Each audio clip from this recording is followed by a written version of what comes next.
ಬೆಳಗಾವಿ ಜಿಲ್ಲೆ ಕುಂದಾನಗರಿಯ ಚೆನ್ನಮ್ಮ ವೃತ್ತದಲ್ಲಿ ಅಕ್ಕಾಪಡಿಯ ರೋಮಾಂಚನ ಸಾಹಸಕ್ಕೆ ನೋಡುಗರು ಫಿದಾ ಆದ್ರು.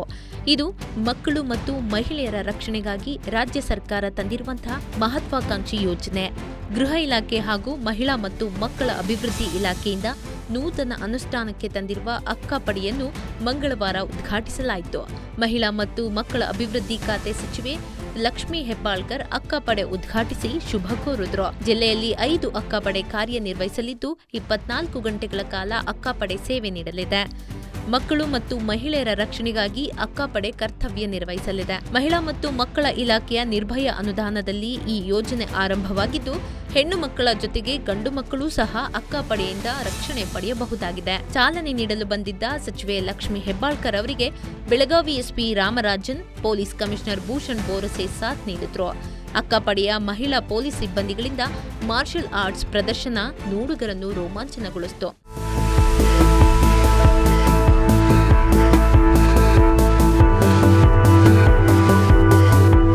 ಇವತ್ತು ಅಕ್ಕಾಪಡೆ ಉದ್ಘಾಟಿಸಿ ಖುಷಿಯಾಗಿದೆ.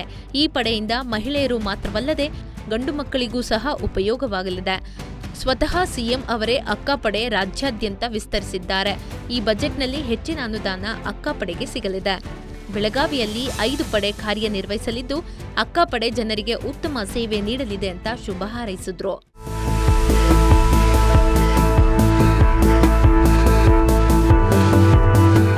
ಬೆಳಗಾವಿ ಜಿಲ್ಲೆಗೆ ಒಂದು ಐತಿಹಾಸಿಕ ದಿನ ಅಂತ ಹೇಳಿ ಅತ್ಯಂತ ಸಂಭ್ರಮದಿಂದ, ಅತ್ಯಂತ ಸ್ವಾಭಿಮಾನದಿಂದ ಹೇಳಲಿಕ್ಕೆ ಬಯಸ್ತೇನೆ.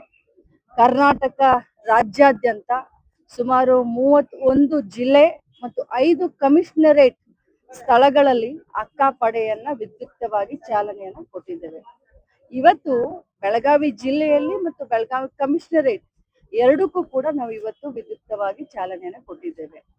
ನಮ್ಮ ಮಹಿಳೆಯರು ಸ್ವತಂತ್ರ ಭಾರತದಲ್ಲಿ ರಾತ್ರಿ 12 ಗಂಟೆಗೆ ನಿರ್ಭಯದಿಂದ ಅಡ್ಡಾಡಿದ್ರೆ ಅವಾಗ ನಿಜವಾಗ್ಲೂ ನಮ್ಮ ಭಾರತ ದೇಶಕ್ಕೆ ಸ್ವತಂತ್ರ ಸಿಕ್ಕುತ್ತೆ ಅಂತ ಮಹಾತ್ಮ ಗಾಂಧೀಜಿಯವರು ನಮಗೊಂದು ಮಾತು ಹೇಳಿದ್ರು. ಅಲ್ಲಿಂದ ಹಿಡ್ಕೊಂಡು ಇಲ್ಲಿಯವರೆಗೂ ಕೂಡ ಮಹಿಳೆಯರ ಮೇಲೆ, ಹೆಣ್ಮಕ್ಕಳ ಮೇಲೆ, ಚಿಕ್ಕ ಮಕ್ಕಳ ಮೇಲೆ ಅನೇಕ ದೌರ್ಜನ್ಯಗಳು, ಅದು ಕೌಟುಂಬಿಕ ದೌರ್ಜನ್ಯ ಇರ್ಬೋದು, ಅದು ಲೈಂಗಿಕ ದೌರ್ಜನ್ಯ ಇರ್ಬೋದು, ಸಾಮಾಜಿಕ ದೌರ್ಜನ್ಯ ಇರ್ಬೋದು, ಸಾಮಾಜಿಕ ಅನಿಷ್ಟ ಪಿಡುಗು ಇರಬಹುದು, ದೇವದಾಸಿ ಪದ್ಧತಿಗಳಿರಬಹುದು, ಬಾಲ್ಯ ವಿವಾಹ ಇರಬಹುದು, ಪೋಕ್ಸೋ ಪ್ರಕರಣಗಳಿರಬಹುದು. ಅನೇಕ ಇಂಥ ಪಿಡುಗುಗಳನ್ನ ಬೇರ್ ಮಟ್ಟದಿಂದ ತೆಗಿಬೇಕು ಅನ್ನೋದೇ ಈ ಅಕ್ಕಾಪಡೆಯ ಮುಖ್ಯ ಉದ್ದೇಶ. ಸಂಪರ್ಕಿಸಬಹುದು, ಗಂಡ್ಮಕ್ಳು ಕೂಡ ಸಂಪರ್ಕಿಸಬಹುದು. ಮನೆಯಲ್ಲಿ ತಂದೆಯಿಂದ, ಅಣ್ಣ ತಮ್ಮಂದ್ರಿಂದ, ಗಂಡನಿಂದ ದೌರ್ಜನ್ಯ ಆಗ್ತಾ ಇರುವಂತ ಮಹಿಳೆಯರು ಕೂಡ ಅಕ್ಕಾಪಡೆಯನ್ನ ಸಂಪರ್ಕಿಸಿದ ತಕ್ಷಣ ಅವರ ಹೆಸರನ್ನ ಗೌಪ್ಯವಾಗಿಟ್ಟು ಅವರಿಗೆ ನ್ಯಾಯ ಕೊಡಿಸುವಲ್ಲಿ ನಾವು ಸನ್ನದ್ಧರಾಗ್ತೀವಿ.